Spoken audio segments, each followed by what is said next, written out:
خدا کے مقدس کلام میں سے ایوب کی کتاب اس کا 24واں باب جو کہ 25 آیات پر مشتمل ہے۔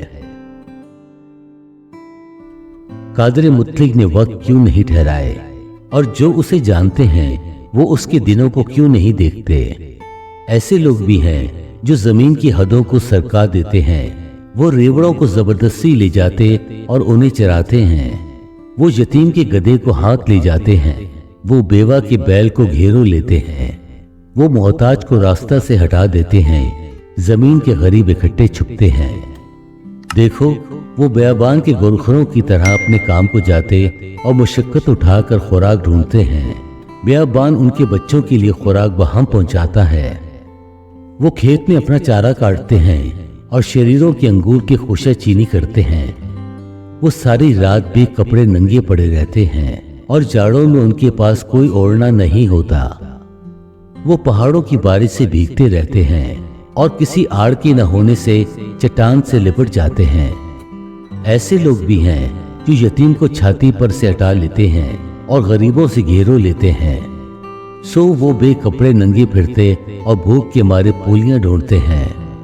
وہ ان لوگوں کے احاطوں میں تیل نکالتے ہیں، وہ ان لوگوں کے کھونڈوں میں انگور رونتے اور پیاسے رہتے ہیں۔ آباد شہر میں سے نکل کر لوگ کراتے ہیں اور زخمیوں کی جان فریاد کرتی ہے، تو بھی خدا اس احمق کا خیال نہیں کرتا۔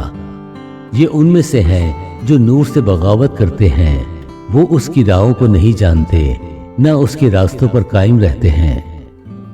خونی روشنی ہوتے ہی اٹھتا ہے، وہ غریبوں اور محتاجوں کو مار ڈالتا ہے، اور رات کو وہ چور کی مانند ہے۔ زانی کی آنکھ بھی شام کی منتظر رہتی ہے، وہ کہتا ہے کسی کی نظر مجھ پر نہ پڑے گی، اور وہ اپنا منہ ڈھانک لیتا ہے۔ اندھیرے میں وہ گھروں میں سینت مارتے ہیں، وہ دن کے وقت چھپے رہتے ہیں، وہ نور کو نہیں جانتے، کیونکہ صبح ان سبوں کے لیے ایسی ہے جیسے موت کا سایہ، اس لیے کہ انہیں موت کے سائے کی دہشت معلوم ہے۔ وہ پانی کی سطح پر تیز رو ہے، زمین پر اس کا بکھرا ملعون ہے، وہ پاکستانوں کی راہ پر نہیں چلتے۔ خشکی اور گرمی برفانی پانی کے نالوں کو سکھا دیتی ہے، ایسا ہی قبر گناہگاروں کے ساتھ کرتی ہے۔ رحم اسے بھول جائے گا، کیڑا اسے مزے سے کھائے گا، اس کی یاد پھر نہ ہوگی، ناراستی درخت کی طرح توڑ دی جائے گی۔ وہ بانجھ کو جو جنتی نہیں نگل جاتا ہے، اور بیوہ کے ساتھ بھلائی نہیں کرتا۔ خدا اپنی قوت سے زبردستوں کو بھی کھینچ لیتا ہے، وہ اڑتا ہے اور کسی کو زندگی کا یقین نہیں رہتا۔ خدا انہیں امن بخشتا ہے اور وہ اسی میں قائم رہتے ہیں، اور ان کی آنکھیں ان کی راہوں پر لگی رہتی ہیں۔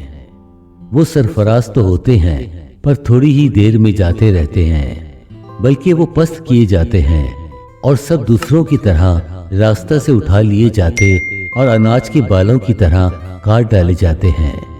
اور اگر یہ یوں ہی نہیں ہے تو کون مجھے جھوٹا ثابت کرے گا اور میری تقریر کو ناچیز ٹھہرائے گا؟ خدا کے پاک کلام پڑھے اور سنے جانے پر خداوند کی برکت ہو، آمین۔